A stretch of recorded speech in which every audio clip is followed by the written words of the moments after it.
Bueno, estudiantes, tengan el saludo cordial de esta semana.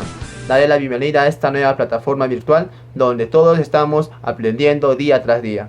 Mencionarles también, jóvenes estudiantes, que en la plataforma virtual las tareas que se les está dejando tienen instrucciones y esas instrucciones tienen que ser leídas para así ser subidas en la plataforma. Además, también mencionarles, jóvenes estudiantes, que vamos a comenzar esta nueva semana con la introducción. Así que comencemos.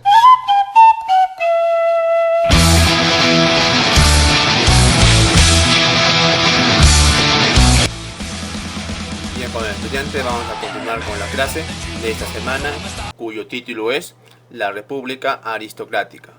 Vamos a hablar de esta primera parte de este gobierno aristocrático, y por ello vamos a mencionar cuáles son las principales o el propósito del aprendizaje. Cuando hablamos de un propósito, estamos hablando de las metas, el objetivo que tenemos identificado lograr en esta clase virtual.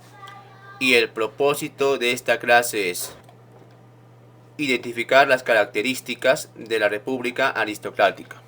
Vamos a identificar cuáles son las principales características. Es por ello que vamos a realizar estas preguntas retadoras. En las preguntas retadoras vamos a medir qué tanto conocemos de este capítulo de la historia. Primera pregunta: ¿quién la denominó gobierno aristocrático? ¿Quién fue el quien denominó y por qué lo hizo? ¿O cuáles fueron las características para denominar gobierno aristocrático? ¿Y a qué se le llama aristocracia? ¿Quiénes gobernaban en aquel tiempo? ¿Quiénes fueron los gobernantes?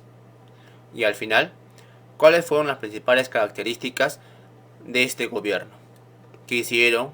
¿Qué no hicieron? ¿Y qué les faltó hacer? Vamos con la introducción. El quien denominó el gobierno aristocracia o el gobierno aristocrático fue el historiador Jorge Basadre, quien la denominó a este periodo desde 1899 a 1919 como la República Aristocrática. ¿De dónde surge el término aristocracia? El término aristocracia proviene de Aristóteles, cuando empezó a escribir el libro La República. En el libro La República Aristóteles menciona que en ese libro que los gobernantes o quienes deben gobernar son las personas más que se han sido preparadas para ese cargo. Es por ello que se llama aristocracia. Pero ya contextualizando, en el Perú de aquel momento, no fueron los mejores quienes gobernaron, sino aquellas personas que se aprovecharon del momento, aprovecharon de sus recursos económicos en aquel tiempo. Pero vemos, esta denominación describe una sociedad gobernada por las clases altas.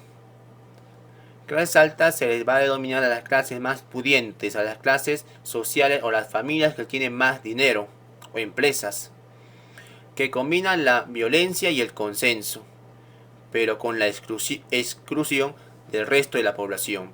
¿Quiénes gobernaban? La clase alta. ¿Cómo gobernaban? A través de la violencia y también el consenso, pero la población no participaba, solamente gobernaban la clase alta. Así, durante este periodo el gobierno estará en manos de una élite perteneciente a las familias más adineradas, especialmente en las zonas costeñas del país.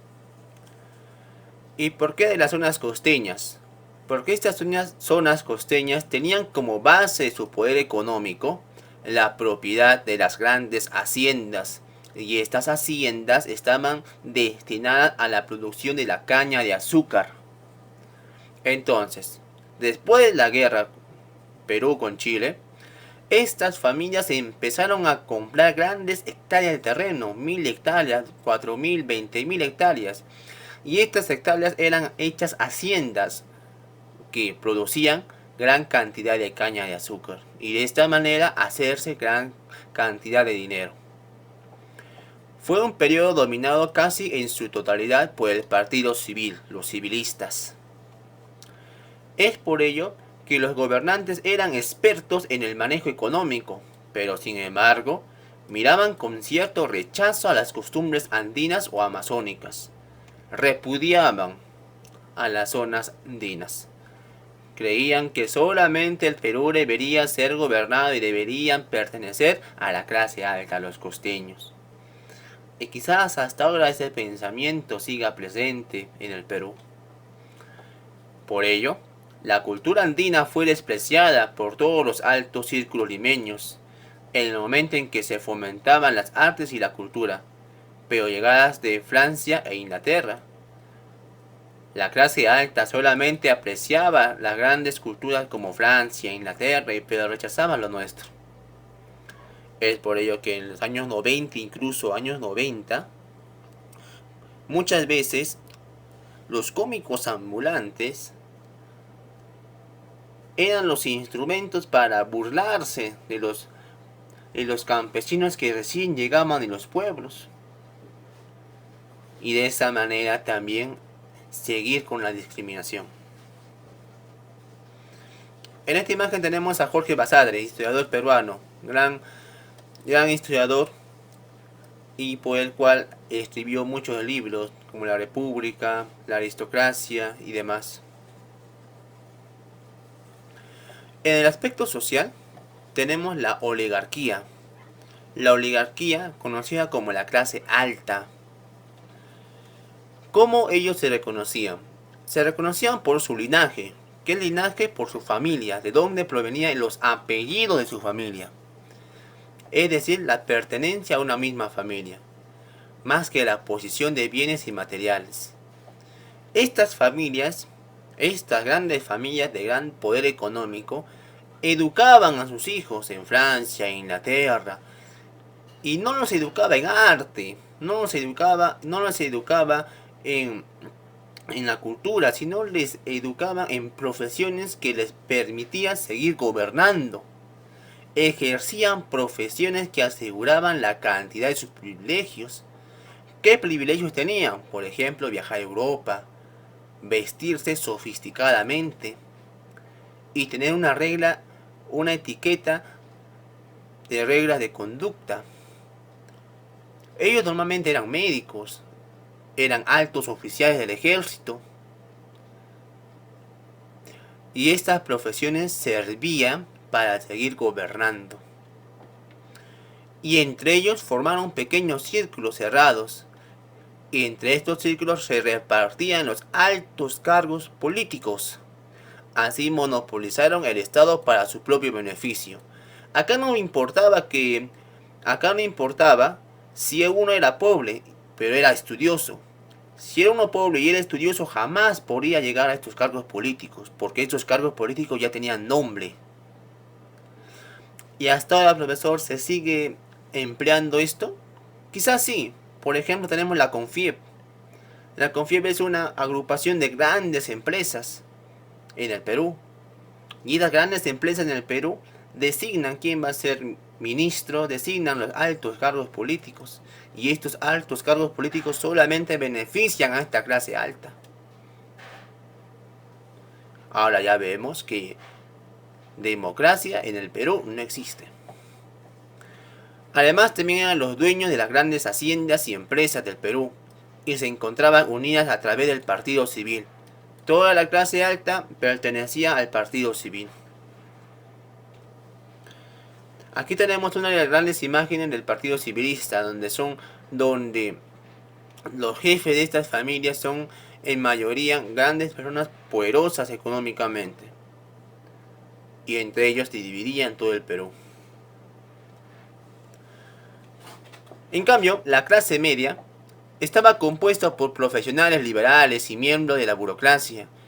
Era pues el docente, era el médico, era el abogado, que en su totalidad trabajaban para una empresa. Estaban dedicados como empleados de las firmas comerciales de importación y exportación, los bancos y los almacenes de Lima y Callao. Entonces, la clase media a lo más alto que podía aspirar era que sus hijos trabajen para una empresa, que sus hijos estudien, que sean profesionales. ¿Y para qué van a ser profesionales? Para que trabajen en una empresa, para que sean simples empleados. Los que estudiaban se les consideraba clase media, porque servían a los dueños de las grandes empresas. Su débil situación laboral los llevaría a participar junto con otros sectores populares. Dicho esto, muchos de los profesionales también eran explotados con bajos salarios que solamente servían para sobrevivir. Es por ello que esta clase profesional simpatizaba con la gran cantidad de pobladores y hacían grandes huelgas, donde planteaban demandas para mejorar sus condiciones de trabajo. Por ejemplo, aquí tenemos la gran clase media. Son profesionales, seguramente que sí, pero muchos de estos profesionales tienen algo en común. No es que todos sean médicos, o sean profesores, o sean arquitectos, o sean ingenieros civiles.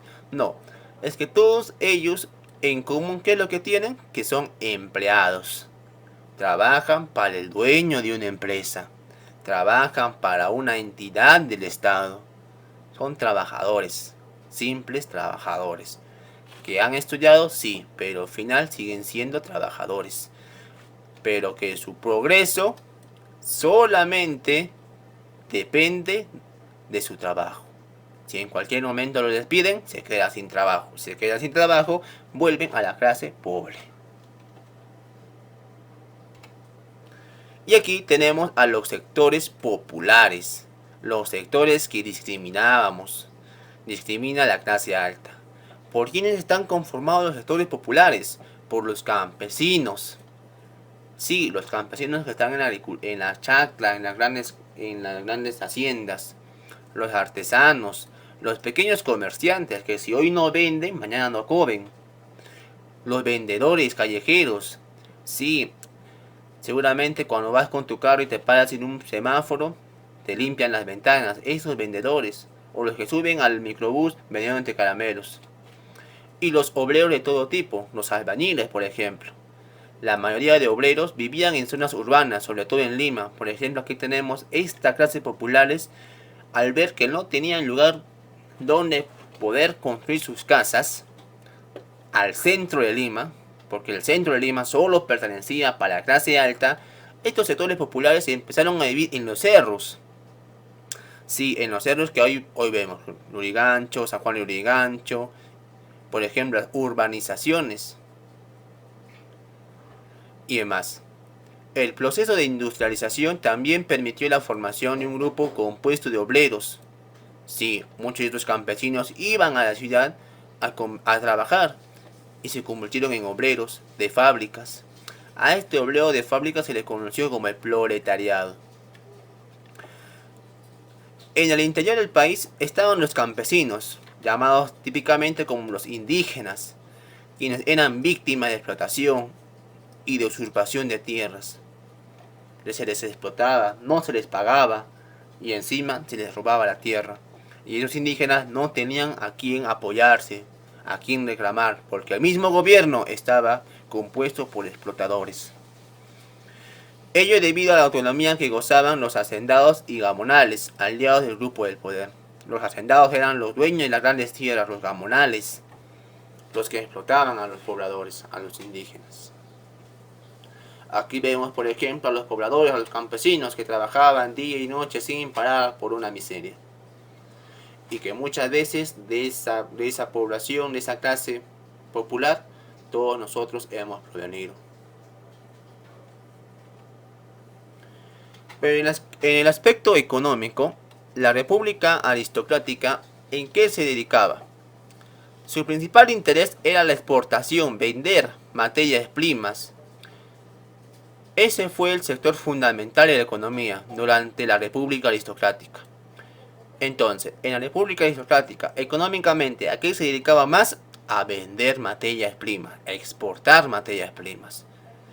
Por esta razón, los gobernantes alentaban la explotación de los recursos naturales, caña de azúcar, algodón y, más importante, los minerales, oro, plata, cobre, para lo cual se necesitó mayor inversión extranjera.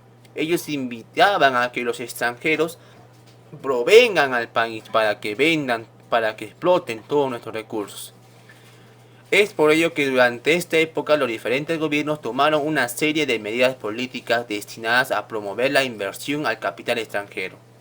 Vengan al país, saquen todos nuestros recursos, pero sigan explotando al más necesitado. Se generan sectores dedicados a la producción para el mercado externo y también surgen los sectores vinculados al comercio exterior y las finanzas, ligadas al capital extranjero británico. El Perú ahora es gobernado por capitales británicos. Las actividades económicas que se promovieron en su mayor esplendor fueron la agroexportación. Con el auge de la agricultura se dio principalmente en las costas con la producción de la caña de azúcar y algodón. Se recuerdan que la oligarquía pertenecen a la zona costeña, que son grandes hacendados, que son dueños de grandes tierras y que solamente producen la caña y azúcar. Pues estos hombres solamente se van a dedicar a priorizar la venta de esto, caña de azúcar y algodón. Pero en la sierra ni el más mínimo impulso, se olvidaron que el Perú tiene sierra. Todo era la costa. Esta modernización sirvió para tener mayor competitividad en el mercado externo, claro, solamente la costa. Pero al mercado interno, a la diferencia del mercado interno, el cual no se le dio impulso, se olvidaron de estos. No había carreteras, no había caminos, y era muy difícil comerciar, hacer comercio. En la sierra se mantuvo el poder de los hacendados. Los dueños de la tierra eran los hacendados, los gamonales, ya que ellos eran los aliados de los gobernantes de la república aristocrática. En la última década del siglo XIX y a comienzos del siglo XX se produce el llamado boom del caucho en la selva, a partir del cual la ciudad de Iquitos creció de manera importante, pero se convirtió en un enclave británico. En cambio, en la costa norte, el petróleo atrajo a las industrias estadounidenses ingresas. Claro, el Perú está invitando a que estos países invirtieran en el país, pero ¿invertir a qué costo?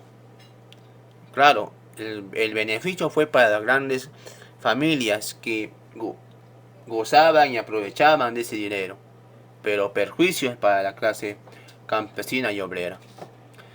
En estos centros mineros se consideraban verdaderos enclaves que enviaban sus ganancias al extranjero y dejaban poco beneficio a nuestro país.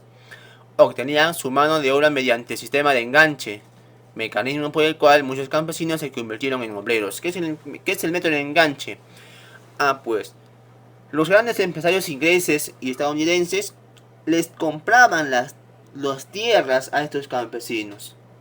Y claro, cuando compraban las tierras no era un precio mínimo, pero ¿con qué les prometía? Que si ellos vendían sus tierras se les iban a pagar, pero además estos campesinos se iban a convertir en obreros, en trabajadores, iban a tener trabajo seguro.